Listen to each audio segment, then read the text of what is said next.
Hello,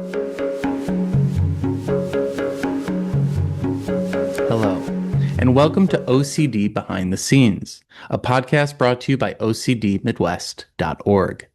My name is Marty McGovern, your host, a practicing psychotherapist in the Chicagoland area, and today we are speaking with Joanna Hardis, a cognitive behavioral therapist and author specializing in the treatment of anxiety disorders and OCD.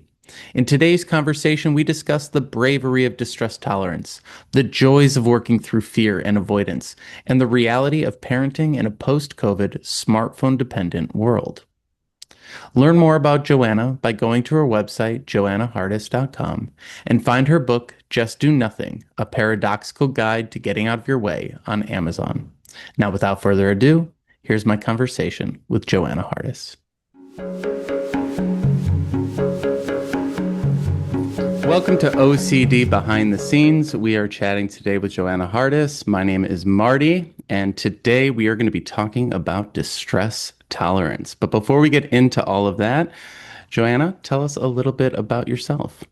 Great. Thanks for having me. I'm really excited. As you said, I'm Joanna. I am in private practice in Cleveland, Ohio. I have been a therapist, I think it will be my 30th year. That's terrifying. This coming up year. And I have been specializing in treating OCD, I think going on 7 years, exclusively OCD, but I've been in treating OCD. I was in the context of eating disorders since 2011. I got into eating disorders like not by interest, but I was working with really interesting people. And I was in a facility that was a DBT facility. So distress tolerance is one of the core skill areas that was taught. And when I was working in that facility, I was on the CBT side, not the DBT side, but I was I was learning about DBT, so I was well acquainted with distress tolerance skills. So I was peripherally learning about the importance of distress tolerance, and I was getting trained in ERP and really just starting to kind of get my interest about OCD and what role discomfort plays, and how discomfort is sort of inevitable in life, and how to help people. We can't avoid it. So how to help people navigate through it, and how to help people cope through discomfort. But it wasn't, it was just always kind of in the back of my mind, this idea about distress tolerance, because in the context of eating disorders, in DBT, it's a little bit different than how certainly I talk about it in OCD, because it's a little bit different. What would you say that core difference is between the two areas? Well, in DBT, it's often it was written for suicidality, non-suicidal self-injury. If someone is really, really, really intense emotions, which you can see in OCD, but you don't, with OCD, you don't, it may be an intrusive, self-injury. It's like you can have an intrusive thought about self-harm. You can have an intrusive thought about hurting yourself, but it's a little bit different. It's not, so I use distress tolerance to help people cope through an unwanted thought or cope through an intense emotion to keep them in the moment and keep them functioning. And it's so interesting how you say you're keeping them in the moment, because I think a lot of people come into therapy kind of wanting the distress to just disappear, to go away, to never ever experience distress again in their entire life, right? Yes. And so talk to me a little bit about that, like sitting with it, that staying with it, that kind of working through it side of things. Yes. Well, and I think what you just said is kind of one of my pet peeves, is like, we're not sitting with it. We're living with it, because people And I didn't need to put you on the spot. Like, No, I love it. well, no, because people will say, well, do I have to sit with it? Like, which always conjures up the image of me of like that we just have to sit there and experience the discomfort. And it's no, we have to learn how to function with discomfort. We have to learn how to act and live with it versus just sitting there like and just feeling it. Like maybe in your office when we do exposures you have to just sit there, but what we're trying to help people do, and I think we have to like get this message out, the goal is you have to be like you're anxious and keep functioning. Like you can function while you're anxious. You can perform while you're anxious. You can do lots of things while you feel intense emotions. And like that's what the point of exposure work is, to help people show them in a systematic and strategic way how to do that. I love that. It kind of reminds me of that definition of bravery. Like bravery is not the absence of fear, it's doing it despite the fear. Exactly. Exactly.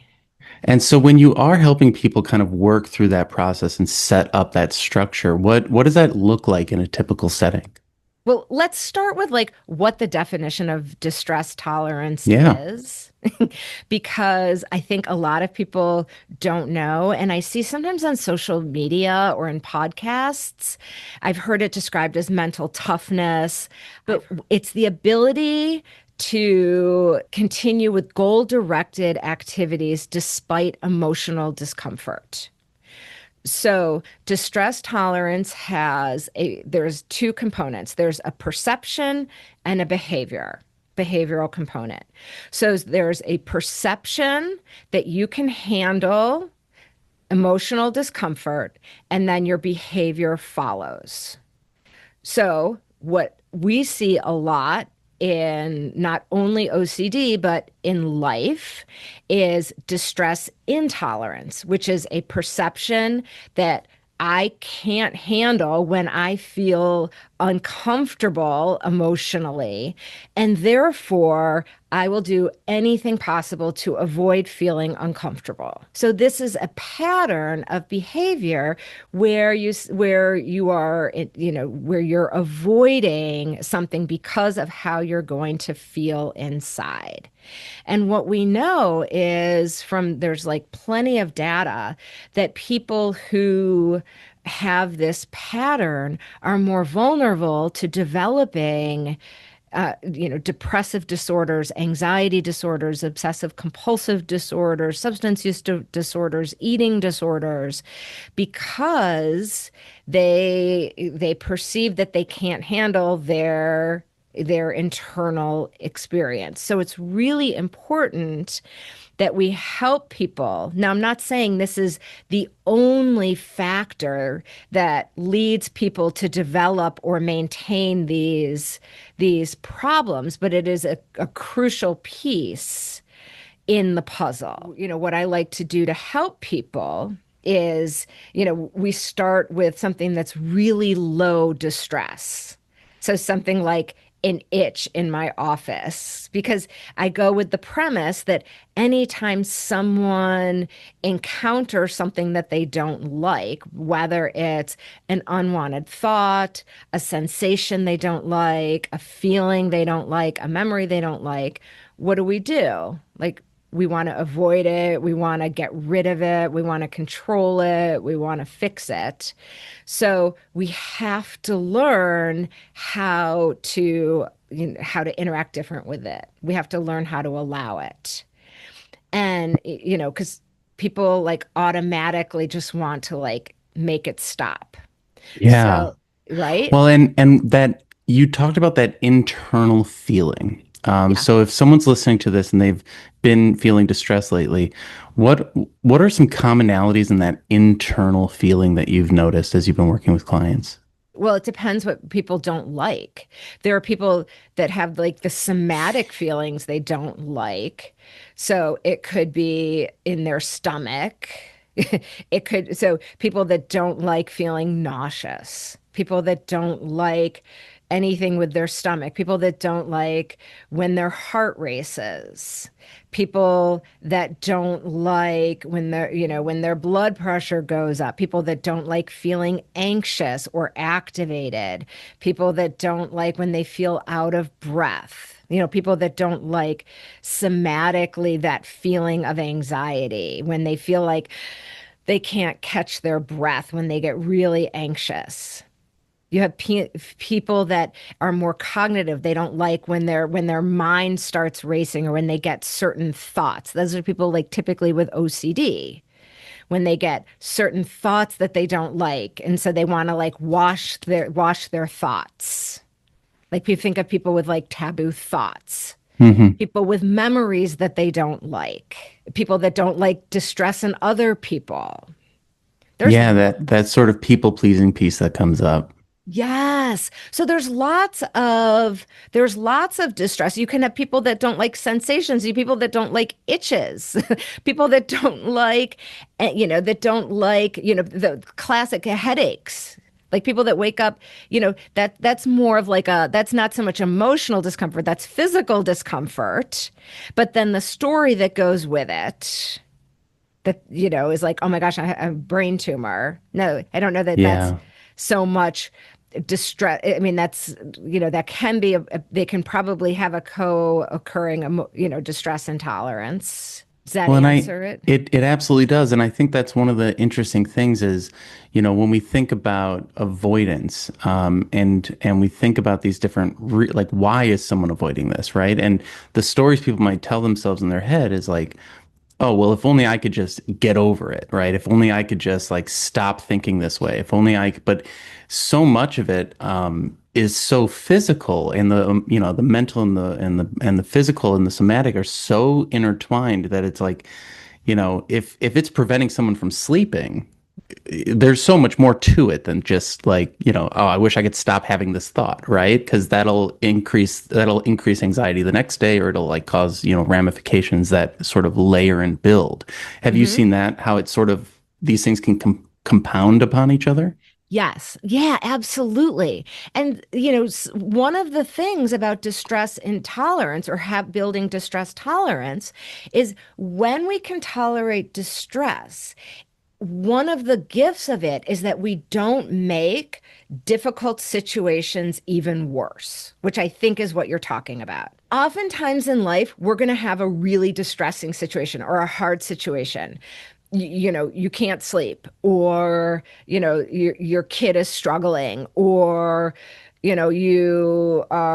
something is hard, but you don't want to like give it time and attention, or do compulsions which are going to make it even harder. So if we can have the skills to just allow the distress to be there and not focus on it, which is distress tolerance, and keep functioning, keep going, then we don't make it bigger. Well, and so much of that is of getting out of isolation as well, right? Because if we are avoiding and just kind of, oh, that's uncomfortable, that's uncomfortable, that's uncomfortable. All of a sudden, you're in this box that doesn't allow you to do anything or interact with anyone, and then the isolation can sort of build into even newer issues. What are some Yes. of the issues that you think come out of isolation? Well, I think when we're isolated, we spend more time in our heads. We spend, so we have more time to focus on, we're zooming in. So we give, more time and attention to whatever it is that is triggering the discomfort.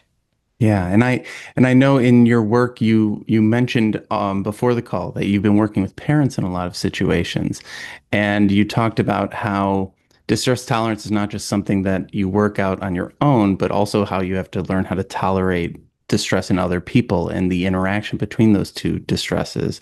And I'd be curious to hear a little bit more about your experiences working with parents and some of the things that you've seen come up. Working with people, working with anybody, I mean, it's often not the situation that people feel.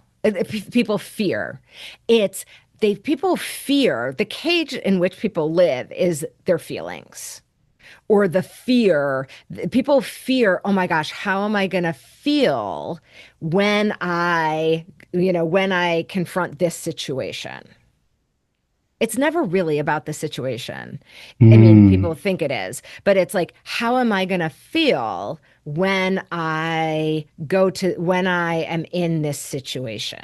In a parenting context, what are some of the situations that they feel the most fear around? Oh my gosh. If I say no to my child, if I set a limit with my child, if I don't, if I don't buy the soap my child wants, how are they going to react? Are they going and they throw a tantrum? How am I going to deal with their distress? We're trying to change the parents' behavior. We're never trying to change the kids' behavior. So I was trained in space, supportive parenting for anxious childhood emotions. I think I was trained in like 2016, back when I was working in eating disorders. So I still use components of space where we're trying to change the parents' behavior. And I'm really trying to help the parents build their tolerance for distress tolerance so that they can handle not only their distress, but they are better equipped to handle their child's distress so they no longer accommodate their child's anxiety. Because typically, the child's therapist is working really hard, to try and get the parents to stop accommodating the child's anxiety. And they need me to help, with the parents building their distress tolerance. So I just want to make it clear what my role is in that because I work collaboratively with a lot of child therapists. I love that because I hear that all the time when I talk to therapists who work with kids. They're like, the kid, we're helping the kid, but the parents need more help than the kid. Yeah, yeah, And it yeah, can be yeah, hard yeah. for parents to hear that. Do you feel that parents maybe have become more receptive over time to that approach, or do you feel like there's still a lot of psychoeducation that needs to be done around that? Probably both. Okay. I think the pendulum has swung. I mean, my kids are in their 20s. So, but now it's like, so when my kids were, when I was raising my kids, it was before smartphones. And Hmm. it was not nearly this intensive a parenting as we're doing now, as parents are doing now. I see more, pressure on parents. There's more overprotectiveness. There's more safety. There's more fear. I think COVID was so hard on parents. So I think it's really hard for parents. So I think some are very receptive to the message, and some I see, and again, the parents I see, it's a tough sample size, but I see a lot of parents that are still very much struggling as if it were 2020. And as they're learning these distress tolerance abilities, are there any maybe micro practices or muscle building techniques that you find to be a good like entryway into building this ability to tolerate distress in both themselves and their kids? Yeah, well, I mean, this is why treatment is really helpful. I mean, so we have to start, we start with psychoeducation about the brain, that about learning about the threat detection system and how to talk to that. And then we start with finding ways in everyday life that where they're resisting discomfort in everyday life and things. So if we think about a hierarchy, and apart from OCD, where are there areas where we can start playing around that they're uncomfortable? Generally, the phone, that we can start retraining their brain where they're uncomfortable, that they can interact differently with that discomfort. So it can be things like, okay, can you leave your phone in another room for a period of time where I want them to be out of their comfort zone so that they're they're activating that part of their brain, but not going into like not flooded with adrenaline into the panic zone. But they're activated enough, but they can get to that place of like, okay, I can work with this discomfort and I can move, I can function while being uncomfortable. And I can read a book with my kid. I can fold the laundry. I can do all this stuff while my phone's in another room. And I can build that muscle. I love that. So you mentioned the phone here. How do you feel like the smartphone has changed people's? Oh my I'm not even gosh. sure. Yeah, I'm not even sure how to ask the question because it's so Because all-encompassing. people now, because think about all the ways we are so programmed. The minute people get a text, they immediately pick it up to check it. If you're bored, you pick it up. If you multitask on it. So we are so conditioned every time you feel something, you pick it up. So to have it in another room for a period of time, especially if you can hear the dinging, especially if you hear the dinging and it's for a period of time that feels uncomfortable, you're feeling discomfort. You're feeling like, oh my gosh, what if I'm missing something? Oh my gosh, what if they think I'm, not responding and I don't like them? But it's not, if we think of a scale of discomfort, it's probably like a 4 or 5 on a scale of 1 to 10, which is a great level where you can play around and say, I can handle this discomfort. I can function while feeling this way. This is exactly what I want to get better at doing. Oh, I love that. It's like, yeah, it's this omnipresent kind of issue, but it's also a great place to start in the healing. Exactly. And you can practice it at least every single day. You can practice it multiple times a day. And this is what we want to get better at really, like, dose. It's the right, if we think about dosing discomfort, it's the right dose. And you're getting a sense of the practice of building your discomfort or your distress tolerance. When it's the same process, it's just a lighter weight.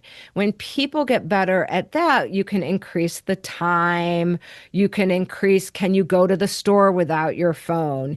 Can you do that? Now, once they can do that, then like, okay, can you do like, then like, you might do a workout because people are, especially if they're somatic, can you push Hmm. yourself a little bit harder?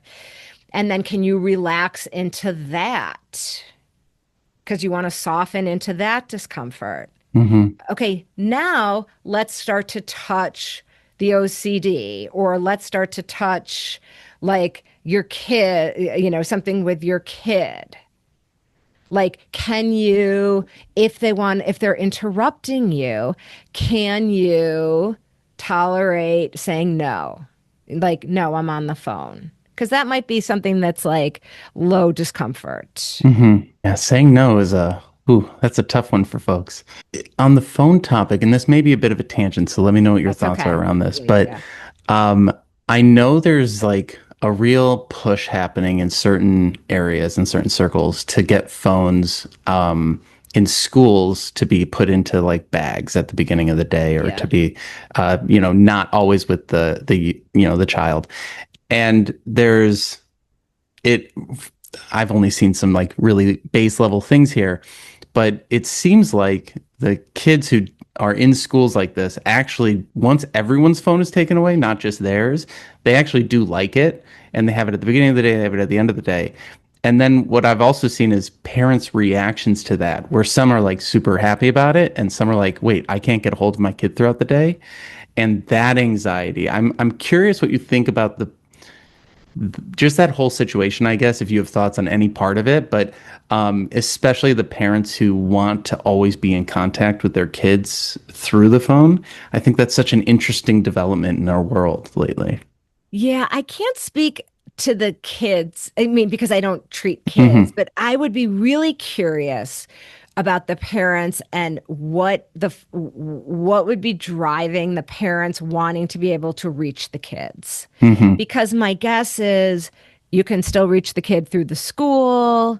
I mean, I think a lot of this, I would wonder if it's the parents' own anxiety that's driving it, because it's also like tracking your kid's location, which I think is a real problem. And Tell that's me more about off. that. Tell me more about the tracking location. That's something I Well, hadn't thought about. oh my gosh, I think it's like the kids, it's often something like the kids are fine, the parents are not. And like just because you have the ability to do something doesn't mean it's we need to be doing it. And I can understand, like, and every parent was going to push back. This is going to be such an unpopular opinion, but, you know, a new driver, like, okay, fine, maybe you track your kids, but we don't, it reinforces the idea that everything is dangerous. Yes. And I Yes. don't think that we need, it's like, what message are we sending to kids and what message are we reinforcing that everything needs to be tracked? And it also, like, we rob kids of an opportunity to be responsible if we're tracking them. Because then parents are, I see sometimes parents calling the kid, "Did you get there? Did you get there?"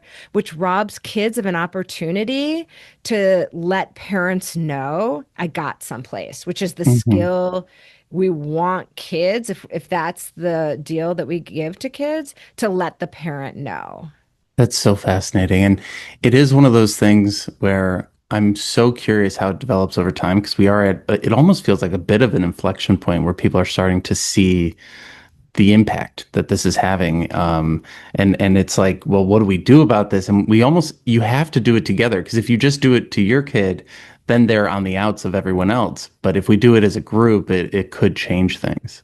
Right. And I've seen, I mean, my kids, I mean, I have two kids out of college, but I've seen parents, track their kids and call and say, "You're not in class for college.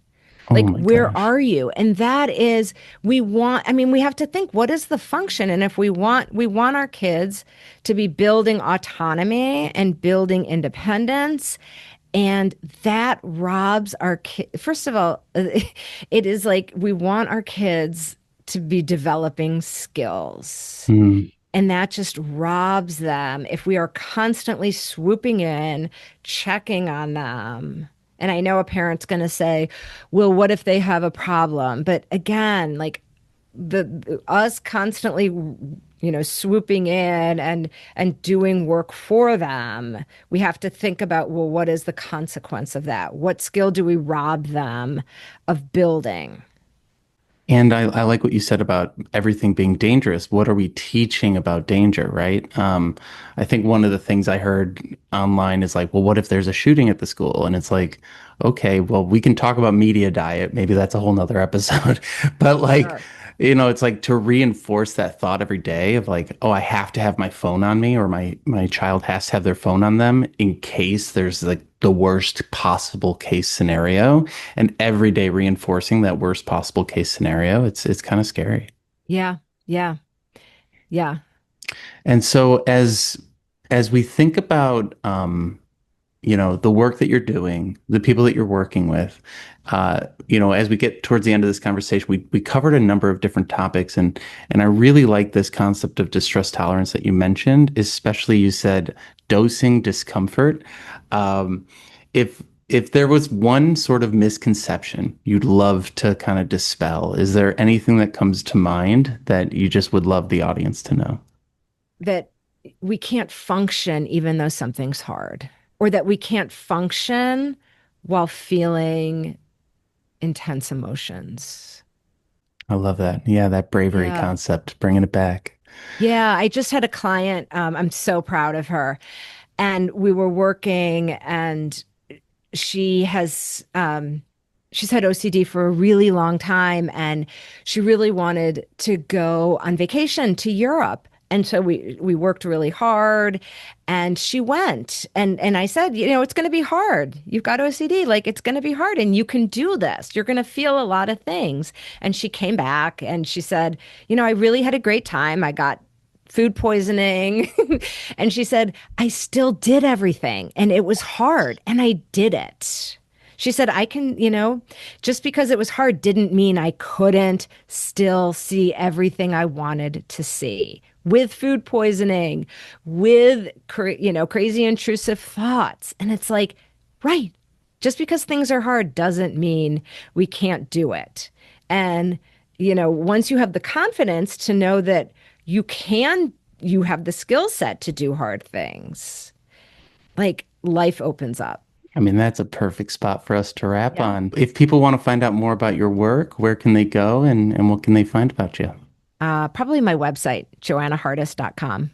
Okay, we'll put that in the description. And thank you so much for joining us today. Oh, thank you. I'm happy to do it. Thank you.